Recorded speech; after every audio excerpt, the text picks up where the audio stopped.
Si uno acepta la premisa de que es indispensable estudiar la interrelación entre un individuo y su sistema familiar, entonces las fronteras de la familia deben extenderse de manera tal de incluir los vínculos existentes entre una familia nuclear y las de origen, incluyendo los parientes políticos.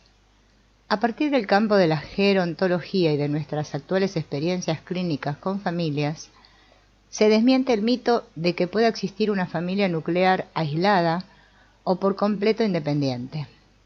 Los ancianos padres no han abandonado a sus hijos adultos o nietos y a su vez las generaciones más jóvenes no han abandonado a sus mayores. En el sentido clínico o de tratamiento, la naturaleza de estas relaciones, en especial la intensidad y profundidad de los lazos entre las generaciones, constituyen un territorio todavía no explorado en medida suficiente. La bibliografía sobre el tema revela que en unos pocos casos específicos se han incluido a los abuelos en una sesión de familia conjunta, pero no hay mayores datos sobre la continuidad del tratamiento y los efectos que ha tenido sobre todos los componentes de la familia. La lealtad y sus múltiples formas de expresión constituyen una fuerza, saludable o no, que crea los vínculos de conexión entre generaciones pasadas y futuras. Incluso cuando se nieguen esos vínculos o se les reste importancia de manera abierta, el ser humano sigue estando comprometido de modo inalterable y profundo con la compensación por los beneficios recibidos e igualmente permanece vinculado con sus parientes sanguíneos.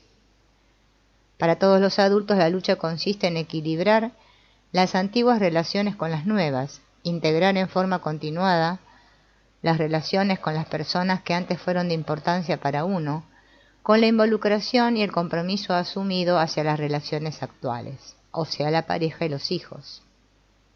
Algunas familias nucleares están tan atadas en lo emocional a la familia de origen, que no solo viven al lado de los padres de uno de los cónyuges, sino que por lo menos en 3 de los casos registrados, construyeron un túnel que iba de una casa a otra para seguir constituyendo todos una gran familia feliz.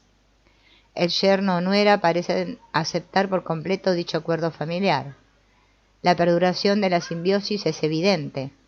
De inmediato se sofoca toda manifestación de individualidad, tentativas de separación física o emocional, o comentarios críticos. La persona que lo intenta es considerada desleal y desagradecida. En una de esas familias, la madre y la hija de 8 años compartían los mismos síntomas fóbicos e histéricos, y el marido, quien había sido criado en distintos hogares de padres adoptivos, aceptaba en forma pasiva las visitas y estadas con sus parientes políticos 5 o 6 noches por semana. Otras familias nucleares aparecen desapegadas, independientes o carentes de interés o involucración con cualquiera de las familias de origen. A menudo lo expresan como si se tratara de un rechazo mutuo, convenido. Las distancias geográficas se esgrimen con facilidad como argumento para reforzar la separación y el estado de absoluta independencia respecto de todos los demás. Tal vez en un comienzo concedan que hay algún contacto, pero describen visitas realizadas durante el periodo de vacaciones, llamadas telefónicas o cartas como algo despersonalizado en un nivel superficial. Como excusas para el desapego se plantean también razones religiosas o diferencias étnicas o políticas. Cuando se interroga a esas familias sobre los abuelos maternos o paternos, las primeras respuestas por lo general son de que existe un contacto mínimo. No podemos o queremos depender de nadie fuera de nosotros mismos. Nuestros problemas solo atañen a ese hijo enfermo o malo. De no ser por él, todo andaría bien. Así como otras dificultades individuales y conyugales serias se disfrazan tras los problemas de un hijo específico, en los comienzos también se ocultan los fuertes vínculos existentes con la propia familia de origen. Los terapeutas investigan el cuadro que se presenta de las relaciones entre las generaciones, las 3, la respuesta habitual es: no hay nada que analizar. Si se les pregunta acerca de sus deseos de mejoría, la contestación general tiene un matiz de desesperanza. Incluso esto puede enmascararse detrás de francas carcajadas, por lo que dicen los terapeutas, como si se tratara de una idea descabellada. Usted debe estar bromeando, no conoce a mis padres o suegros, ellos siempre fueron imposibles y siempre lo serán. O bien, son tan anticuados que jamás se entenderían. Al principio, tal vez el cónyuge coincida en forma abierta con los comentarios del otro esposo. A pesar de los intentos por restarle importancia a la indagación del terapeuta, resulta evidente que se trata de una esfera sumamente cargada. Los tonos de voz se elevan con gran intensidad de manera inevitable. Si los hijos son inquietos o ruidosos, se hace absoluto silencio en la sala. Las justificaciones materiales por la falta de contacto surgen como un torrente, y por el momento parece imposible seguir examinando el tema.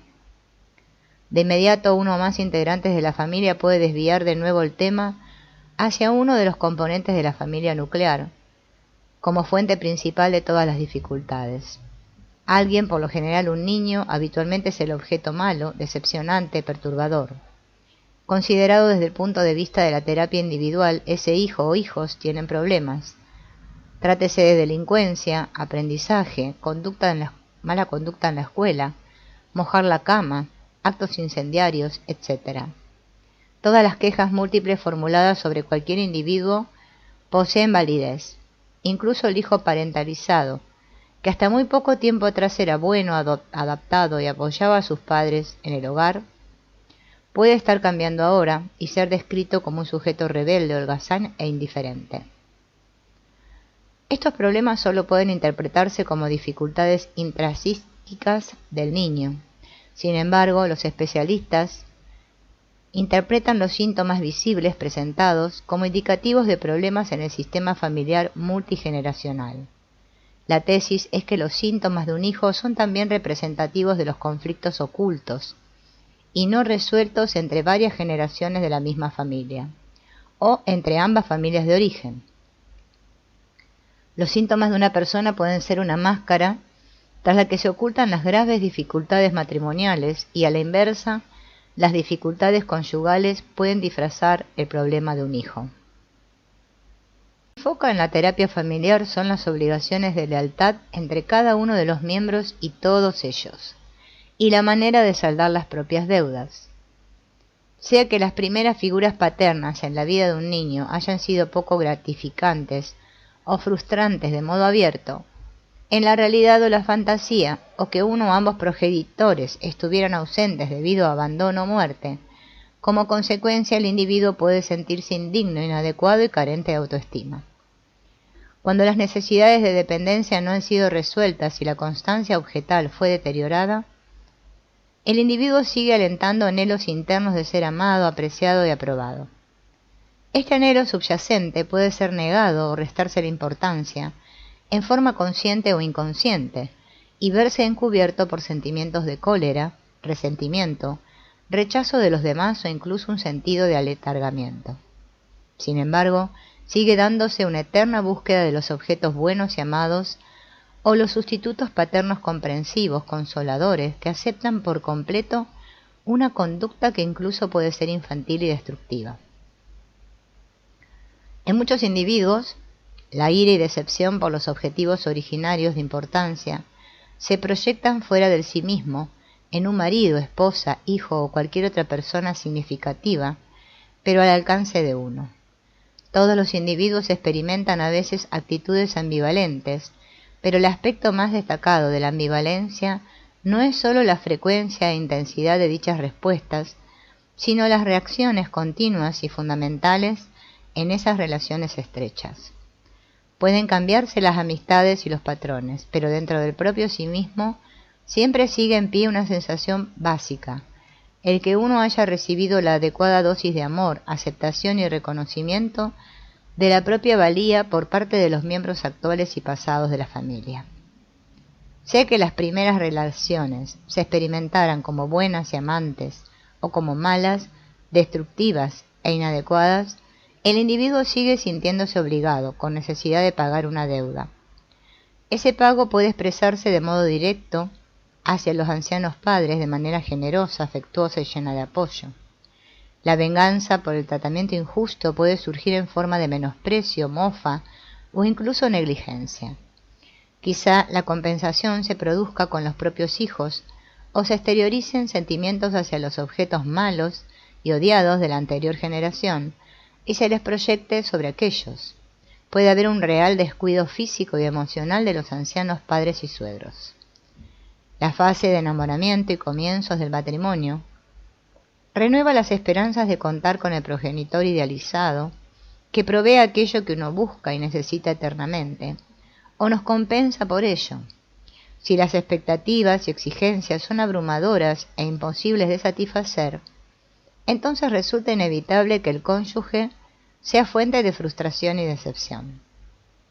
Los siguientes blancos de importancia al alcance de uno son los propios hijos. La mayoría de los progenitores están dispuestos a asegurar que su intención es ser mejores padres para sus hijos de lo que fueron sus padres con ellos. Pueden restar importancia o negar sus sentimientos de carencia y hacer esfuerzos por darles todo a su prole. Sin embargo, ¿qué sucede con sus propios apetitos internos sin satisfacer? Ellos pueden convertirse en forma abierta en progenitores abnegados, sacrificados, a la manera de los mártires.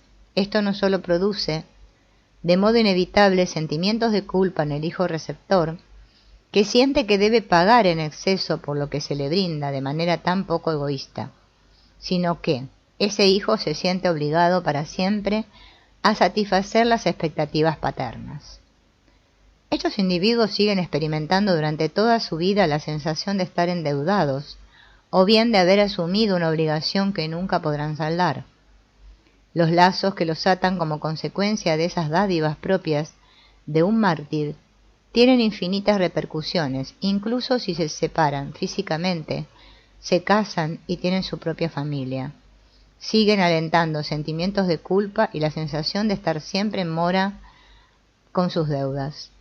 Aun cuando el progenitor haya apoyado el matrimonio y la paternidad, el mensaje implícito puede ser que el hijo es un desertor desagradecido que no aprecia lo que se le ha dado. Los sentimientos más profundos son: si yo te di tanto, ¿cómo puedes dejarme cuando me debes tanto? De igual modo, los celos o el rencor que provoca la pareja elegida pueden disfrazarse o minimizarse. En algunas familias los sentimientos de culpa respecto del endeudamiento de un hijo hacia sus padres son tan exagerados que no hay esperanzas de compensación. Los hijos se mantienen siempre en posiciones fijas en esas relaciones de lealtad cargada de culpas. Deben tomarse en cuenta otras facetas de importancia, tales como el modo en que uno puede dar algo cuando es poco lo que ha recibido. En determinada situación, una joven tenía grandes dificultades con su novio, que era de distinta religión. Lo único que hacía la madre de ella era herir a la hija acerca de los aspectos religiosos de un matrimonio mixto. Cuando la hija quería analizar los puntos fundamentales de su pobre identificación femenina y sus dificultades sexuales, la madre evitaba esos temas. Debido a la propia identificación no maternal de la madre y a su insatisfactoria relación sexual, de ninguna manera podía ser de ayuda a su hija. Cuando se da demasiado, puede experimentarse un sutil resentimiento por el hecho de que el hijo reciba más, en tanto que uno sigue hambriento. En esencia, ese acto de dar es algo material, fáctico, o una relación de prédicas y sermones, de modo que no se comparten en forma personal las propias preocupaciones internas. Esto no significa que se discutan experiencias sexuales íntimas y privadas entre las generaciones, sino que se refiere a otras cuestiones cruciales de la relación. Por ejemplo, las identificaciones y diferencias de lo masculino y lo femenino. El hijo puede parecer un ser desagradecido e incluso rechazar esas pseudo dádivas y formas de relación. El progenitor adulto puede sentirse atrapado en un vínculo que se le aparece como repetición del vivido con sus propios padres, y se sentirá herido, encolerizado y deprimido. Los antiguos anhelos ya no pueden negarse, ni restárseles importancia. Las antiguas esperanzas de ser amado, comprendido y cuidado pueden ser reprimidas de manera inconsciente. Entonces, las esperanzas se pierden en forma irremediable, y cada miembro de la pareja se siente atrapado en una posición culposa e intolerable. Algunos cónyuges se describen a sí mismos Como inermes por completo en sus sentimientos, se ven contaminados por la desesperanza o la depresión íntima de ambos progenitores. Además, los conflictos no resueltos entre la generación de los abuelos y los padres son perfectamente conocidos por los hijos, aun cuando los padres crean que se los ha mantenido en secreto. Los hijos también conocen la naturaleza y extensión cabal de las batallas conyugales. Tienen aguda conciencia de que lo que quedó sin resolver en el pasado se saca a relucir ahora y que se transfiere sobre sí mismos. Ellos hacen interminables esfuerzos por proteger o estar disponibles como objetos de gratificación. El hijo parentalizado puede, aún de adulto, continuar tratando de compensar o devolver lo que le debe a sus padres ya provectos. Brody y Spark denominan a esos hijos los que cargan con el peso de las cosas. Procuran consolar, tranquilizar, ser buenos y amantes progenitores sustitutivos. Los otros hijos también pueden luchar, aunque en sentido negativo, con el fin de infundir vida y entusiasmo en la esperanza de vivificar los aspectos estancados de manera irremediable, faltos de crecimiento e improductivos del matrimonio de sus padres. Quienes tratan de evitar esos roles o escapar a dichos sistemas familiares se convierten, de modo inevitable, en hijos malos o locos, transformados en chivos expiatorios.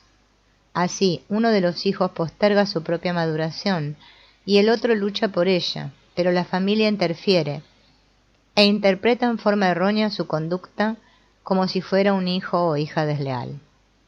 Todas las relaciones familiares incluyen ciertos aspectos propios de las dimensiones de realidad. Un bebé es un ser desvalido, lleno por completo de exigencias. El marido padre es el protector, el que gana el sustento. Es por esta realidad que se interesan los especialistas por la transferencia dentro de todas las relaciones más cercanas. Aunque uno se sienta desleal o no se crea endeudado con los propios progenitores, resulta un hecho que existen expectativas implícitas de alguna forma de compensación. Si esa compensación se niega, o bien se le resta importancia, uno experimenta íntimos sentimientos de culpa. Es hacia esta esfera de saldar en la realidad las propias obligaciones hacia la familia de origen, el cónyuge y los hijos, a la que los especialistas en terapia familiar deben dirigir sus esfuerzos.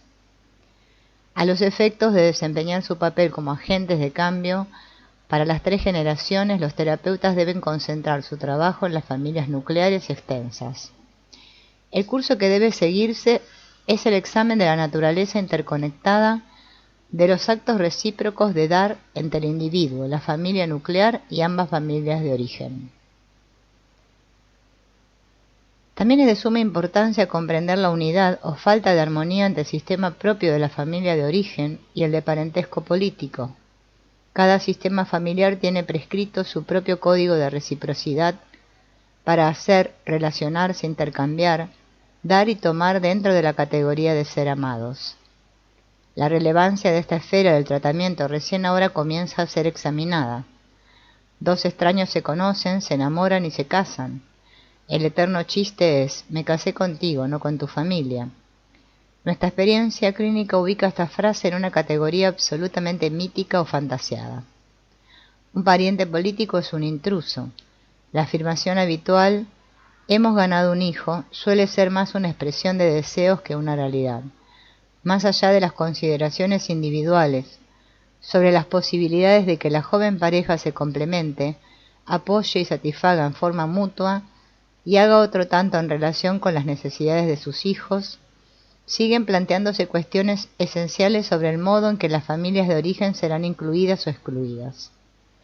¿Cuánto es posible enfrentar y manejar con respecto a los códigos y cuentas de reciprocidad de una familia? Por ejemplo, ¿cómo se vivirá la presencia de los abuelos de cada parte y qué apoyo se les dará? Una familia de origen puede ser muy expresiva en sus afectos y agresiva en sus sentimientos. Otras familias son reservadas, pero igualmente afectuosas y dispuestas a prestar apoyo.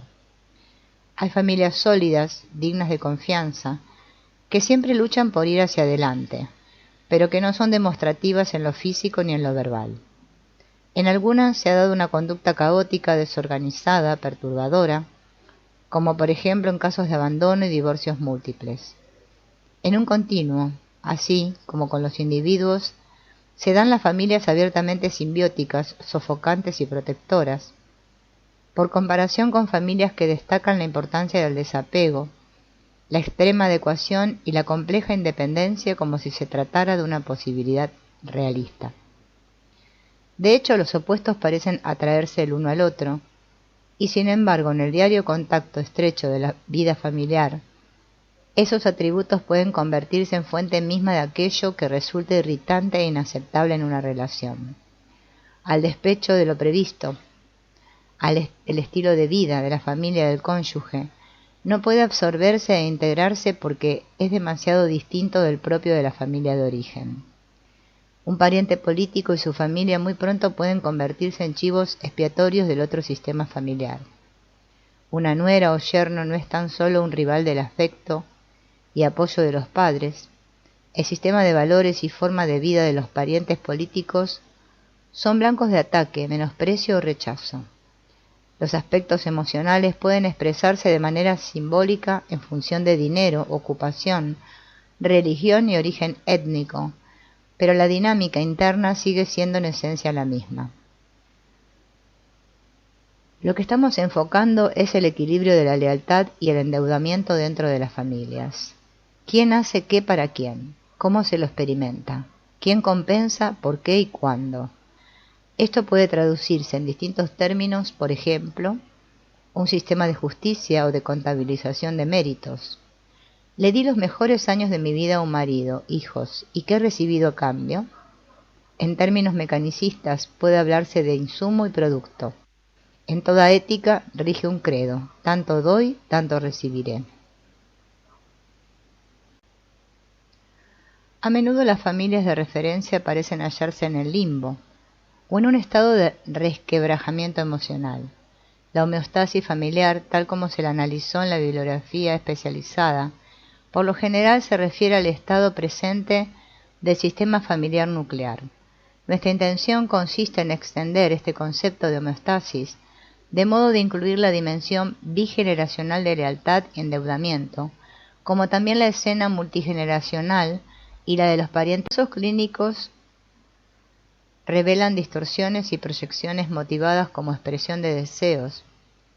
También, aparte de esto, los esfuerzos insatisfactorios por enfrentar esas cuentas no saldadas y compromisos ocultos. Por ejemplo, un aspecto fascinante es el deseo de ser adoptado por los propios parientes políticos. Este fenómeno puede introducir ramificaciones tales como la de plantear, de manera inconsciente, excesivas exigencias a los ancianos suegros y provocar la rivalidad del propio cónyuge por el hecho de compartir a sus padres.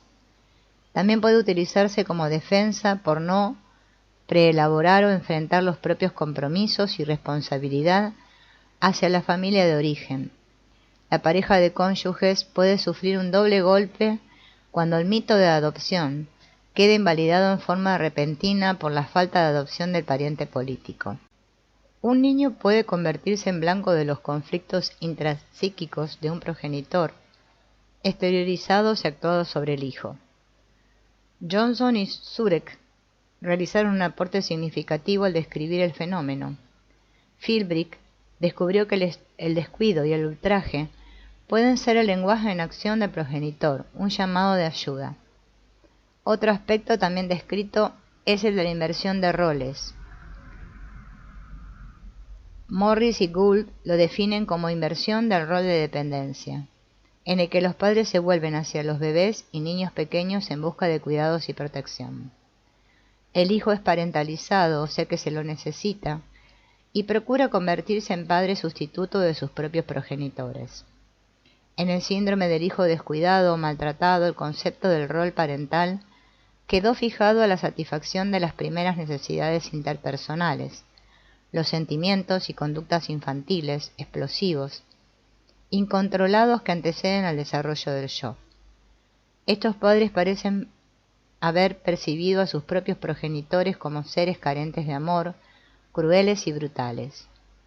Tal como lo describe Fenichel, Algunos de esos padres punitivos tienen una concepción arcaica y animista del mundo, basada en la confusión del yo y del no yo, del sí mismo y el no sí mismo, una suerte de identificación invertida en que el mundo externo se convierte en suma total de la existencia y el sí mismo en cualquier punto del tiempo.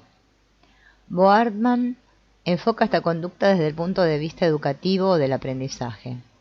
La autora destaca el gran peligro de las creencias fantasiosas y de los clichés que hablan de aprender la lección y de dar otra oportunidad.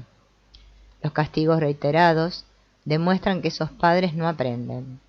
Esta falta de aprendizaje y de respuesta ante el castigo con que se amenaza sugieren pautas de conducta tan fijadas que la autoconservación ha llegado a ser secundaria.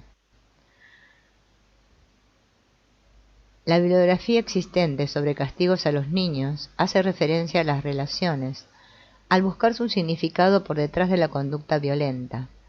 Las causas se atribuyen a series específicas de circunstancias psicológicas dentro de una familia nuclear. Helfer y Pollock detallan dos condiciones. La primera es una pauta específica en la que se espera que los niños satisfagan las necesidades emocionales de los padres. Una manifestación de estas pautas es la insistencia en un elevado nivel de rendimiento en niños sumamente pequeños. El pediatra puede advertir que la madre insiste en esperar del niño pequeño conductas que van mucho más allá de su edad cronológica. En esas familias, los niños mayorcitos suelen ser muy hábiles para brindar apoyo emocional a sus padres. Esta pauta desborda la demanda de excelencia en los pequeños porque lo que en realidad se pide de ellos es que comprendan y acepten las necesidades de afecto de sus padres. Si el niño no brinda ninguna gratificación, el progenitor responde con ira y frustración. La segunda serie de circunstancias es la presencia de un tipo adicional de situación causante de tensiones para el progenitor. A menudo el progenitor que castiga al hijo se siente incapaz de recibir apoyo emocional de su cónyuge o de otros parientes. Como en los mismos padres, hay un gran residuo de necesidades emocionales insatisfechas. Son extremadamente sensibles al retiro de dicho apoyo en su medio. A su vez, el hijo parentalizado o convertido en chivo expiatorio colabora de buena gana, procurando satisfacer las necesidades del progenitor. Los especialistas en terapia familiar han dado un gran paso al considerar a la familia nuclear como una unidad sana o perturbada, al extender la unidad de estudio y tratamiento a los sistemas de familias extensas. Se revelan dimensiones más amplias y profundas. Tal como asevera Bosormenchi-Nashi, las relaciones multipersonales incluyen, pero en cierto sentido sobrepasan, la organización psicológica del individuo. La teoría relacional no estudia las estructuras intrapsíquicas aisladamente del contexto de las relaciones vivas. La esencia de la terapia familiar radica en el concepto de que los compromisos de lealtad constituyen importantes factores motivacionales en toda relación caracterizada por la proximidad, marido-mujer, padre-hijo, incluyendo los padres ancianos y los hijos adultos. La esencia de la vida de cada uno se entrelaza con todos los demás seres de importancia. La lealtad y el endeudamiento hacia cada uno de esos otros seres importantes es la fuerza central subyacente a los sistemas o redes relacionales. En el tratamiento de todos los miembros de la familia, cada individuo no solo enfrenta su estructura psíquica interna y relaciones interiorizadas, sino que además debe enfrentar los fantasmas que moran en torno de sus relaciones reales con seres vivos. En la terapia individual, una persona puede ocultar ciertas actitudes, pero es más probable que se revelen en el curso de la terapia familiar, cuando todos los componentes de la familia se hacen presentes para analizar los problemas. Las gratificaciones inconscientes y sustitutivas, los actos destructivos y la manipulación de roles se revelan con más facilidad por medio de la conducta en las sesiones de familia. Una de las principales resistencias en el tratamiento individual puede estar vinculada con el problema de la lealtad y las obligaciones familiares. El hijo parentalizado o incluso el abuelo convertido en chivo expiatorio solo puede salir de ese papel asignado y asumido si sabe que las demás personas reciben apoyo y ayuda en el proceso de crecimiento. Un miembro de la familia puede seguir siendo leal y mantenerse a disposición de su familia de origen, permaneciendo en una posición cerrada, que contribuye a sustentar la homeostasis familiar. Sus síntomas pueden constituir un grito de ayuda para toda la familia, que de manera inconsciente desea diferir o impedir la separación emocional y la individuación. A menudo esos individuos son incapaces de comprometerse de modo pleno con su cónyuge, hasta tanto no puedan reequilibrar y saldar sus deudas hacia su familia de origen. En las familias en que los hijos se asimilan consciente o inconscientemente a los roles de los abuelos, gran parte de las necesidades de dependencia insatisfechas del progenitor han sido canalizadas en los niños. El efecto es paternalizar a todos y convertirlos en chivos expiatorios dentro de una forma de involucración cerrada y en exceso estrecha, en tanto que se rechazan a terceros de importancia o se los deja fuera, de modo que aparecen inasequibles en relación con la necesidad de brindar apoyo emocional.